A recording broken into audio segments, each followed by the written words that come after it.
Now we're going to talk about the actual signal cascade.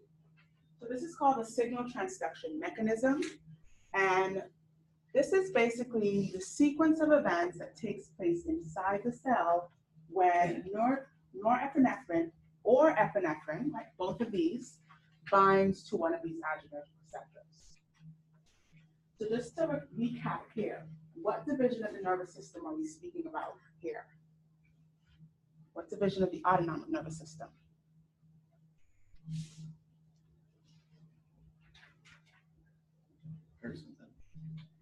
No. Sympathetic, right? Why sympathetic?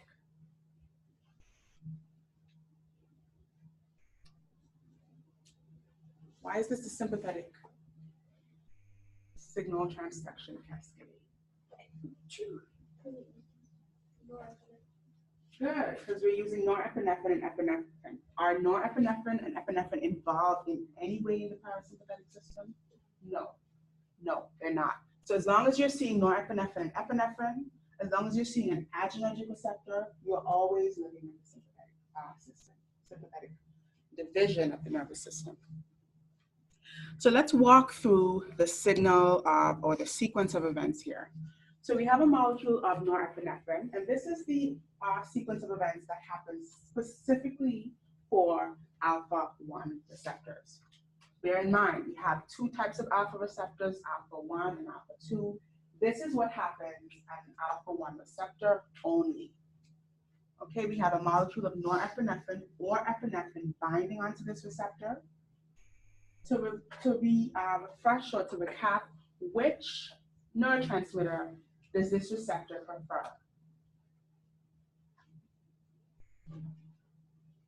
Which neurotransmitter does this receptor prefer? Does it have a higher affinity for? Norepinephrine. Good. So it's an alpha receptor, and those alpha receptors are more attracted to norepinephrine.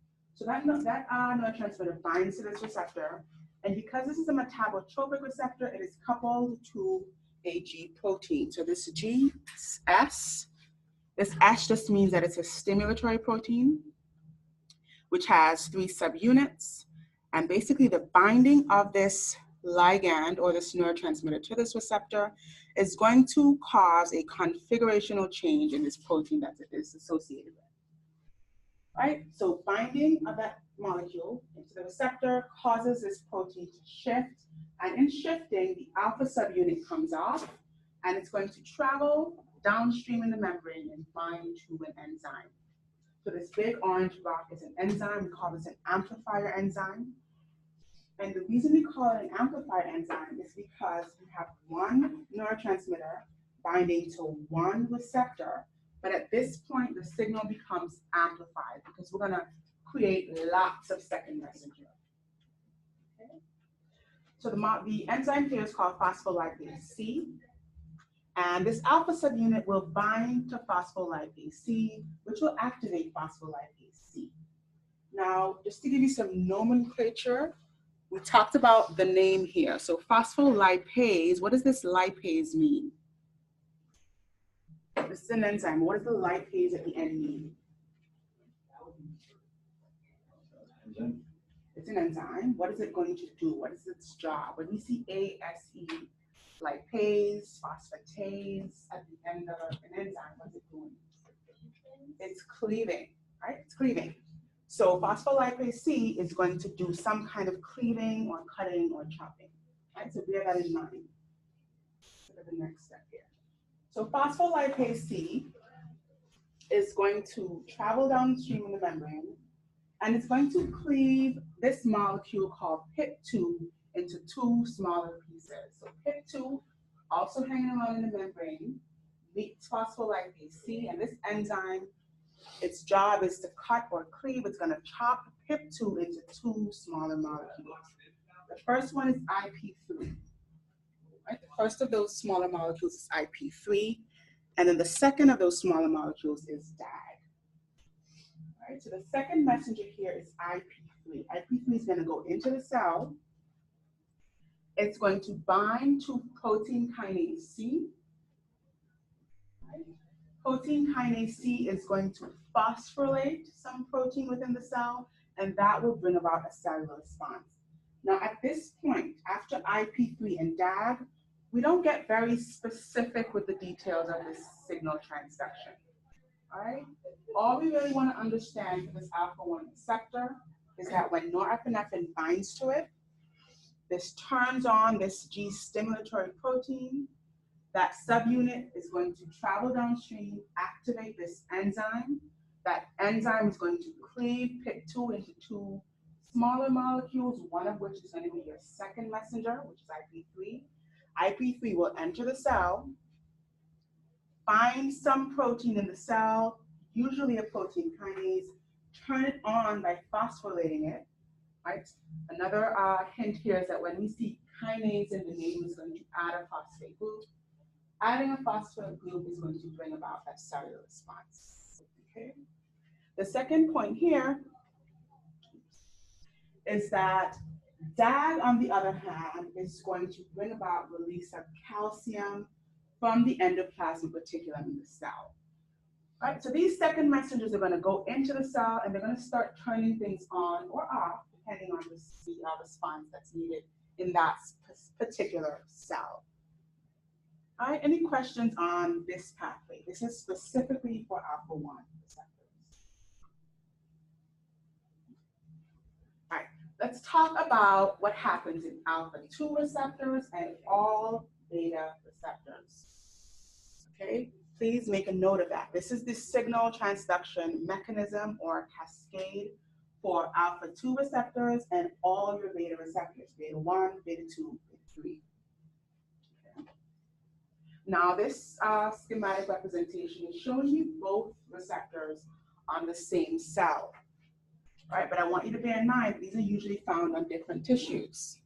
Okay, so schematically it's showing you that alpha-2 is on this plasma membrane and the beta receptors, this can be any one, beta-1, beta-2, beta-3, is on the same membrane, but bear in mind, this is not the way it is in the body.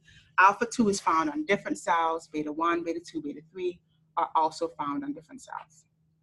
So let's start by looking at what happens on the alpha-2 side. So very similar to what we saw with alpha-1, a molecule of norepinephrine or epinephrine binds to this alpha-2 receptor. Now this receptor is coupled to a G inhibitory protein. That's why we see GI here, that subscript I. And binding of norepinephrine here has a decrease in the configurational change here. So we see a little minus sign here next to this amplifier enzyme. And that's because this is an inhibitory G protein.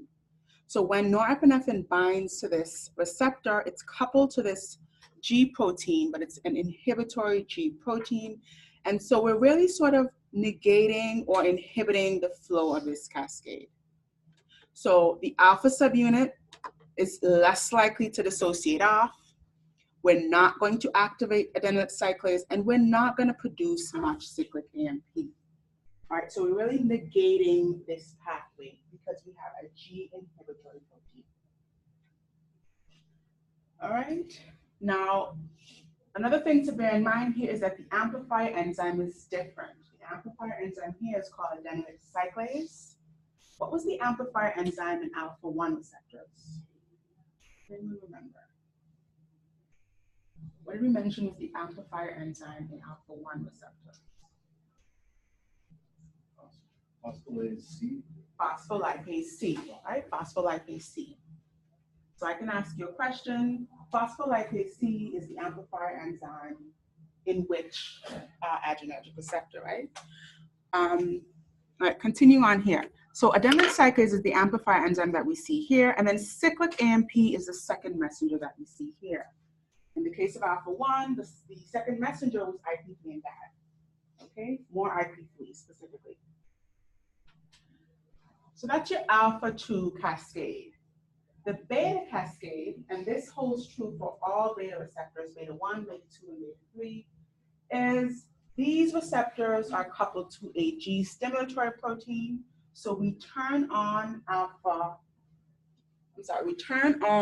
cyclase. So norepinephrine binds to this beta-1, beta-2, or beta-3 receptor. there's a configurational change in this G-stimulatory protein.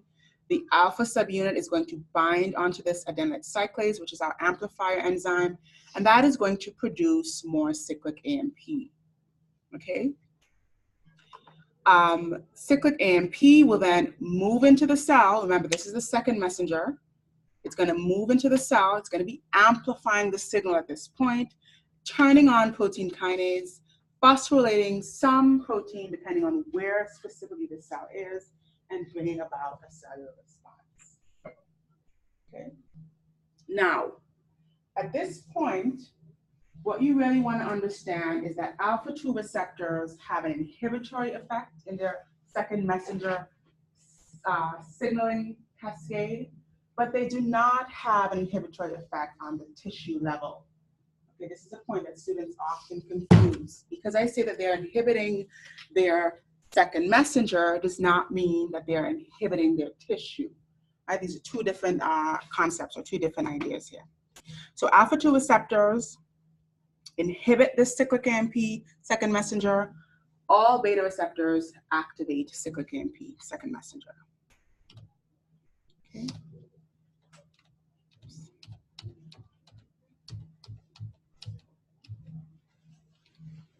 Okay, any questions so far? Any questions so far? So this is a very nice table which summarizes those effects. And I'll point out here that the effect on the tissue or the organ can be excitatory, whereas the signal transduction mechanism can be inhibitory.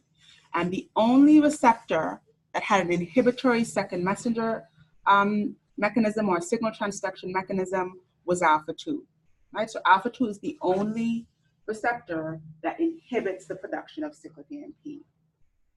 Whereas if we look at the effect at the tissue level, beta-2 is the only receptor that inhibits its tissue, right? I'm going to point out here that it activates its second messenger. So although it's activating its second messenger, in terms of the level of the tissue, it is going to be inhibitory. And the example of beta-2 is an interesting one. Beta-2 receptors are usually found in the respiratory tract. And when we have beta-2 receptors binding norepinephrine, they activate cyclic AMP, and the response that's brought about in the cell is to dilate that tissue, Dilating the tissue is inhibitory, right? That's an inhibitory effect at the tissue level. But in doing so, we're actually increasing the airflow into the lungs. So this is really an activation of the cyclic AMP second messenger, although it is inhibitory to the tissue. Okay? I hope that's clear. The others are pretty straightforward. They both activate their second messenger and are excitatory to their tissue. Alrighty, this other table, again, very nice at giving some specific examples of the receptors and then some of the functions or the effects at the tissue level. So for example, if we take isoproterenol, which is this drug here, it actually is a beta-1, beta-2 agonist. So when I say agonist, is that this drug mimics the effect of norepinephrine binding onto our beta-1 and beta-2 receptors. So if I really wanted to treat someone who had asthma is where the airway sort of closes down because of inflammation. You have a hard time getting air in and out of your lungs. You want to give them a drug that is going to mimic the sympathetic response, which is going to mimic a beta-2 receptor and open up that airway. Okay, and all of these drugs are used to have different effects on different tissues.